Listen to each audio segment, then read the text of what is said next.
میرے پاس باقاعدہ ایک بچہ آیا، جب میں نے آیت پڑھی اس نے کہا یہ قرآن ہے شاہ صاحب؟ میں نے کہا ہاں۔ کہتا ہمیں بتاتے ہی نہیں۔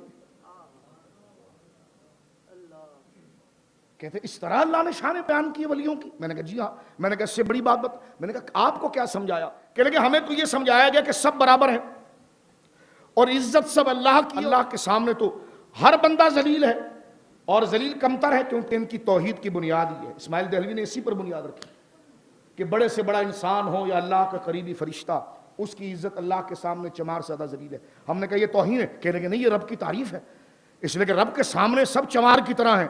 میں نے کہا تم ہوں گے، انبیاء اور اولیاء نہیں ہیں۔ کہنے لگے وہ کیسے؟ یہ تو ہم توحید اور اللہ کی عزت بیان کر رہے ہیں۔ میں نے کہا اللہ کی عزت، یہ کوئی اللہ کی عزت ہوئی کہ رب کی تعریف کرو اور جس کو وہ عزت دے اس کو تم لعنت کرو، اس کو تم ذلیل کرو؟ میں نے کہا سنو قرآن کیا کہتا ہے سورہ آل عمران میں۔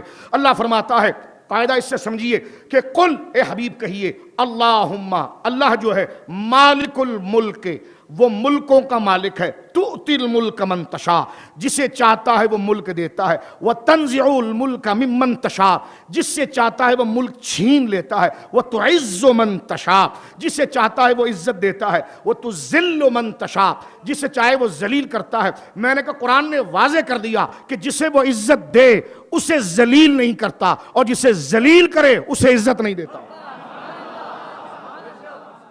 اب آپ کون سی توحید بتا رہے ہیں کہ اولیاء ذلیل ہیں؟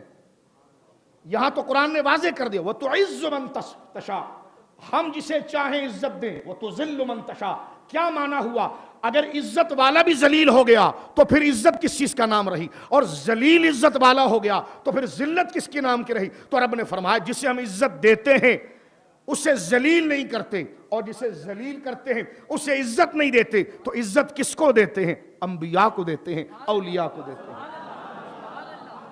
تو لہٰذا اب ذہن سے یہ بات نکال کر پھینک دیجئے کہ اولیاء کی کوئی قدر و عزت نہیں ہے، العیاذ باللہ۔ قرآن نے واضح کر دیا، اب تیری بات کو ہم مانیں یا قرآن کی بات کو مانیں، قرآن نے واضح کر دیا کہ جسے خدا عزت دیتا ہے اسے ذلیل نہیں کرتا۔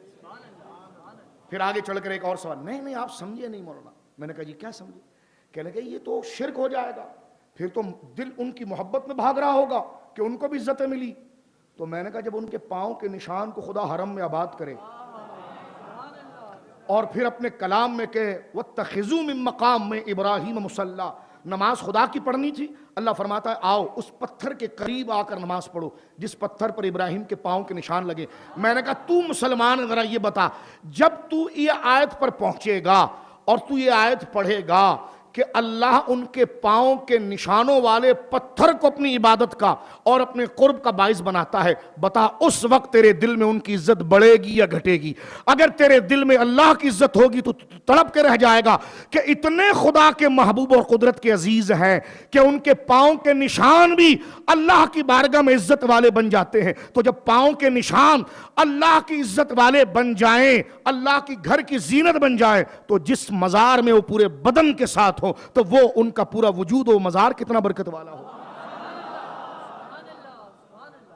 یعنی کس منفی اس ذہن سے تو اولیاء کو ہندو نہیں دیکھتا، جس ذہن سے نجدی دیکھتا ہے، اس ذہن سے تو سکھ نہیں دیکھتا، جس ذہن سے وہ لال رومال والا دیکھتا ہے۔